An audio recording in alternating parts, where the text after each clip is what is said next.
Hello, friends. Today we are going to study about the morphological and anatomical, that is, external and internal adaptations in halophytes. Last time we have discussed hydrophytes and xerophytes, their examples and what internal and external adaptations they show, that we have discussed very nicely.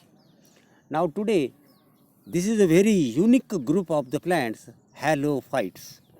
Now this group is unique in the sense that it shows the combination of xerophytes and hydrophytes. The xerophytic characters and hydrophytic characters, both in the morphology and internal structure, they are seen two in one together there in the halophytes. There in this group, halophytes. So this is, in that sense, this is a very peculiar group of the plants showing the combination of the characters of hydrophytes and xerophytes together. Both the ecological groups of their characters, they are seen together in the halophytes. Now, this group of the plants, we get them at the places where the soil is very salty. The soil contains very high concentration of the salts, the sodium chloride, sulfates, phosphates. Such these salts are very higher in the quantities. They are in a high concentration. So the salt-rich soils, saline soils, alkaline soils, very alkaline soils, they are called as salty soils. Now, the soil may be a dry. For example, in certain areas like Kutch area of Gujarat and some part of Rajasthan, the soil is dry, but it is very salt contained, and the soil looks very white in color due to the high concentration of high content of sodium chloride covered on the land surface. So such soils with very high content of sodium chloride and other salts accumulated in a solid state, such dry soils are also called as saline soils or salty soils. Now, besides such saline or salty soils of Kutch area of Gujarat, there are certain halophytes which grows in salty water. Salty water means the water of the oceans or water of the seas. And at the coastal region, in Marathi we called it as Samudra Kinara, or at the places where there are estuaries. Estuary means a place where the river meet to the ocean. मराठीमध्ये आपण त्याला म्हणतो नदीचं मुख. जेथे नदी समुद्राला मिळते त्या जागेला, त्या परिसराला म्हणायचं estuary. At such places, the water is very salty, and in such salty water, certain plants they grows very beautifully there, grow there, reproduce there, multiply there, and such a characteristic type of habitat, which is wet, saline rich, salt rich, for example, the water of the oceans, the coastal area, किंवा त्या समुद्राचा खाडी प्रदेश आपण म्हणू. So when there are the high tides, म्हणजे भरतीच्या काळामध्ये समुद्राचं पाणी जिथपर्यंत किनाऱ्याकडे व्यापत पुढे जातं, आणि अहोटीला लागल्यानंतर बॅक गेल्यानंतरही किनाऱ्याकडे जेथे ते जाऊन थांबलेलं असतं, त्या खाडी प्रदेशामध्ये पण या प्लांट्स हॅलोफाइट्स आपल्याला वाढताना दिसतात. Where in these areas also the soil is salt rich, the water is salt rich, and the substratum is muddy, swampy, wet. आपण त्याला दलदलीचा प्रदेश असं आपण म्हणू, त्या प्रदेशामध्ये या प्लांट्स आपल्याला वाढताना दिसतात. So this discussion it tells us that the halophytes are of two types. Certain halophytes are called as dry land halophytes, dry saline rich soils, dry land halophytes. For example, we hear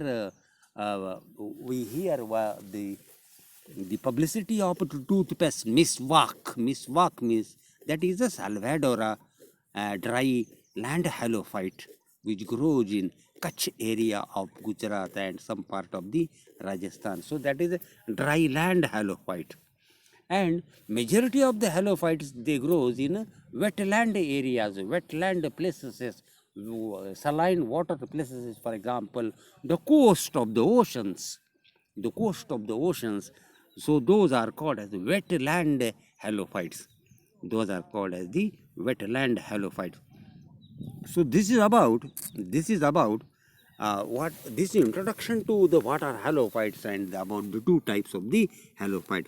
So we have discussed that a halophyte is a salt tolerant plant that grows in a soil or water of high salinity. High salinity. So this is the definition of the halophytes. The plants, they have much capability of tolerance. Tolerance म्हणजे प्रतिकार करणं किंवा सहन करणं किंवा तशा प्रकारची क्षमता त्यांच्यामध्ये असणं, त्याला आपण म्हणतो tolerant, tolerance range. So these plants have a hi tolerance of salt tolerance ability and they grows, they thrive there. ते थ्राईव्ह म्हणजे ते अशा high concentration of salt content हॅबिटॅटला, either it may be water or soil, they tolerate, त्याला प्रतिकार करत किंवा त्याला सहन करत, त्याच्याशी अनुरूप होत, त्याच्याशी अडॅप्ट होत या प्लांट त्या ठिकाणी उत्तमतेने वाढताना आपल्याला दिसतात. So this is about the halophytes. Now halophytes grows in salt rich water or on the soils with a high concentration of the salts. We have discussed already. The examples of these halophytes are numerous. For example, over here we have written the example like rhizophora. This is the example of halophyte. Soneraceae, this is also halophyte. Avicennia, this is also a wetland halophyte. Both these three are the wetland halophytes. At the places of coast we get these halophytes. Now the halophytes are usually found near the seashores. Coastal region we have already discussed. म्हणजे आपण ज्याला खाडी प्रदेश आपण म्हणलं समुद्राचा, किंवा the estuaries where the river they meet to the ocean, त्या नदीच्या मुखाच्या परिसराला आपण इस्च्युरी म्हटलं. At such places these plants are found. These plants are found.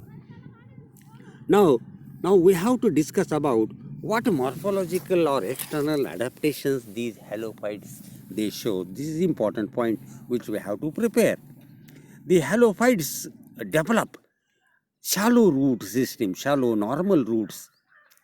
In halophytes, in addition to the normal roots, many stilt roots or prop roots develop from the aerial branches of the stem for efficient anchorage in the muddy or loose sandy soil. So this is about the root adaptation. In these halophytic plant, shallow type of root system is there, and the substratum or the habitat where the plant is growing, that area is the muddy area, loose area, sandy area. And in addition to this particular sandy, loose, muddy areas, substratum also shows a wavy action of water. There are the tidal action of water is there. For example, coast, there is a tidal action of the water is there. High tides are there, low tides are there. म्हणजे आपण समुद्र किनाऱ्यावरती गेलो तर आपल्याला समुद्राच्या लाटा किनाऱ्याकडे येताना दिसतात, back जाताना दिसतात. And these tides of the ocean, high tides and low tides, they collide on the plants, collide on the coast. And to face with this collision and to avoid the collapsing of the plants, these plants develop the stilt roots or the prop roots, supportive roots. Just as our banyan plant, वडाच्या plant मध्ये त्याला पारंब्या असतात. पारंब्या, when the stilt roots or those hanging roots they reach to the soil, they grow into the soil and they support the plant. त्या प्लांटला त्या पारंब्या support करतात, आधार देतात. सो supportive roots आपण त्याला म्हणू शकतो. Such stilt rod prop roots are also seen in the maize plant. मकाच्या प्लांटमध्ये पण ॲट द बेझल नोड्स अशा हँगिंग स्टिल्ट रूट्स डेव्हलप होताना आपल्याला दिसतात, आणि त्या ते roots, stilt roots, prop roots जमिनीमध्ये पेनिट्रेट होत त्या मकाच्या प्लांटला सरळ उभा राहायला, सरळ सपोर्ट देण्यासाठी कामी येतात. So this is the adaptation in the halophytes. This is the adaptation in the halophytes. Now, beside this, the soil in the coastal region is poorly aerated, and it contains very small percentage of oxygen because of water logging. Now, in addition to this, there is a very important adaptation in these halophytes, that these plants, they grow at the places where there is a mud, where there is a swampy area, or where there is a water, and in such habitat, in such substratum, the oxygen content is less as compared to the free air. Oxygen content is less, and therefore to have the nice respiration, ventilation, oxygen is very essential for respiration purpose for every living organism. Now the roots of these plants, they get suffocated there. Suffocated means मराठीमध्ये आपण म्हणतो की जीव गुदमरतो. जसं suppose हल्लीच्या काळामध्ये आपण mask वापरलं की ऑक्सिजन सप्लाय बॉडीला कमी होऊन आपल्याला गुदमरल्यासारखं होत. सो this is called as suffocation. Now such type of suffocation is there in such a halophytes to their roots, because the roots are there in the mud, and therefore to have the nice respiration, breathing मराठीमध्ये आपण त्याला श्वसन असं म्हणतो. To have the nice breathing, त्या जमिनीखालचे shallow normal roots काय करतात, आकाशाकडे toward the air, away from the gravity, they grows up in the air, up in the light. These breathing roots are called as the nematopores, which comes, suppose this is nematophore is here, all these are the nematopores. These are developed from these normal roots. These are the normal roots which are shallow. Suppose this is the ground level, substratum level, and these normal roots are developed. Over here. Suppose the normal root, and the normal root develops the breathing root or respiratory root, just like our nostrils, nose, which do the respiration, breathing. So for the breathing purpose, these nematopores are helpful. These nematopores are with the pores on them. The nematopores are with the small pores on them, through which the exchange of gases between the atmosphere and the plant body in the root, the exchange of gases freely occurs. So this is a sort of breathing adaptation. For breathing nice respiration, these plants develop the nematopores. So this is the second adaptation seen in the roots. First adaptation is the presence of stilt roots or the prop roots which supports. And the second adaptation in the root is the development of the negatively geotropic nematopores from the normal roots, which are helpful for breathing or respiration. Now over here, this is the figure which shows very beautiful the supportive roots, stilt roots or prop roots. These are the prop roots, and this particular halophyte is present in the water, and this water body, as we have discussed, shows the tidal action. भरती अहोटीच्या लाटांना face करत this particular plant have to stand there. This plant have to stand there without collapsing, and therefore to avoid the collapsing, falling of the plant body, these plant body is so well supported on all four sides with the prop roots. So these are supportive prop roots or stilt roots present in the halophytes. Now over here, this is a figure showing very beautiful. Development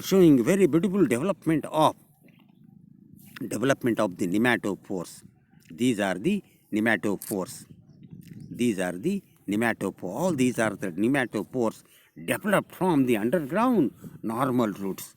All these are the nematopores developed from the underground normal roots, which are at shallow level, So this is about the presence of the nematopores. This is one more image showing the beautiful development of the nematopores around the tree trunk. These nematopores are developed from the underground normal roots. So this is enough about the morphological adaptations in the roots. Now, about the morphological adaptations in the stem, the aerial organ. The stems in the several harophytes develop succulence. Succulence means the succulent nature. For example, our corpet plant, aloe, is a succulent. Your cactus plants are succulents. Your portulaca plant is a succulent. So, this sort of succulence nature, swollen nature, soft nature, this is developed in these plants. The stem is a soft, swollen. This is called a succulence. And this is due to the accumulation of the pre-salt ions, sodium chloride, sulfates, phosphates, and others present in that locality. The stem is much branched. It may be hard, woody, and sometimes it may develop the spines. So the stem may be spiny in the nature. The succulence is an indicator of the ability of the plant to survive in highly saline soils. So this is the nature of the stem. The stem have become succulence, and this is the indicative of its tolerant ability to thrive there, to face the high salinity of the water. Now, the next organ is the leaves. How the leaves of these halophytes they are. The leaves in most of the halophytes are thick, entire, succulent, generally small sized, and often glassy in the appearance. So, as in the introductory part, as I told you, the halophytes, they show the combination of the xerophytes and hydrophytes together. In the xerophytes, the leaves are thick. For example, in Kanher plant, the cycas plant, the leaves are very thick, just like leather. Leaves are thick. Over here, the leaves are also thick. They are entire, akhandasta. They are entire, succulent. For example, corpadi made, the leaves are succulent. And generally small size. The size of the leaves is reduced. Why the size is reduced? This is a xerophytic character. Now the water is present, but the water is very salty, and it is useless for the growth of the plants. As such, it is useless for the growth of the plants. So therefore, though there is the water is useless, and therefore the plant faces a physiological dryness there. It looks that the plant is growing in the water, but the water is non-useful for the growth, and therefore this is a situation just like the dry habitat where the water traces are absent, useful water is absent. The leaves size is small or it is reduced, and it is often glassy. That is, the leaves are covered with the hairs, white light solar radiation reflecting hairs are present. The leaves are glassy in the look to reflect the light of solar radiations. Now sometimes some species of halophyte, they are aphylous. The leaves are reduced or they are absent, just like our Capparis aphylla, Kerala plant, where the leaves are absent. Aphylla, A means absent, phylla means the leaves. Now, beside this, if you observe, the other organs of the body of the halophytes, for example, the fruit, seeds, and their dispersal. The fruits and seeds are generally light in the wet to float on the surface of water. The fruit walls have numerous air chambers, and the fruit seeds and the seedlings which can float on the water surface for pretty long time and are dispersed to the distant places by water currents. So this is a very important adaptation. This is the adaptive feature of the fruit seeds and the seedlings of the halophytes, that they are light in the wet. They have a ability of floating buoyancy on the surface of water, and they travels along with the water currents of the oceans toward the far distances. So this is a sort of dispersal ability. For example, our coconut, the fruit travels for a longer distance